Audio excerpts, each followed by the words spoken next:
Medusa. Medusa is a central figure in Greek mythology, known as one of the three Gorgons. The Gorgons, daughters of the sea deities Phorkys and Keto, are described in ancient sources such as Hesiod's Theogony as terrifying creatures with snake-studded hair, bronze hands, scaled armor, and a gaze that turns anyone who looks at them to stone. Among them, Medusa is the only mortal, which makes her the target of heroic myths, especially in the tale of Perseus. Her origins and role vary according to tradition. While older sources depict her as monstrous from birth, the Roman poet Ovid describes Medusa as a once beautiful woman who was cursed by the goddess due to a desecration of the temple of Athena by Poseidon, causing her hair to turn into snakes and her gaze to become deadly. This later myth emphasizes themes of divine punishment and transformation, but the original Greek tradition dispenses with such a backstory and presents the Gorgons as inherently terrible creatures of chaos. Medusa's death is brought about by the hero Perseus, who is asked by King Polydektes to bring her head as proof of his bravery. With the help of divine tools including a reflective shield of Athena, winged sandals of Hermes, a cloaking cap of Hades, and a sickle sword, Perseus approaches Medusa in her sleep, avoids direct eye contact, and decapitates her.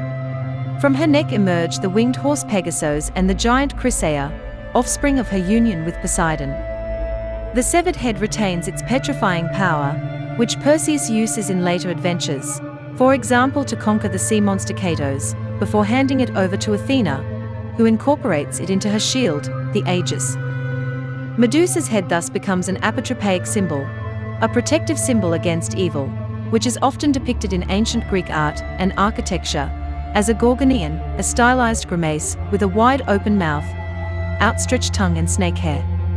In cultic contexts, the image of Medusa served both to scare off enemies and to ward off evil forces, for example on temple friezes, shields or gravestones. Her ambivalence as both a destructive and protective force is reflected in her mythological dual role.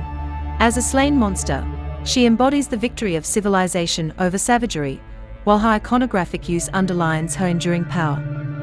Archaeological finds such as the archaic Medusa sculpture from the Temple of Artemis in Corfu, or vase paintings, show the evolutionary depiction of the Gorgon from an animal-like grimace to a more feminine, but nevertheless terrifying figure. In Homeric epics, the Gorgon is mentioned as a terrifying image in battle, for example on the Aigis of Zeus, or the armor of Agamemnon.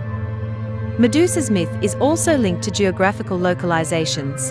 Ancient authors such as Herodotus locate the Gorgons in Libya, which points to North African influences in the Greek imagination.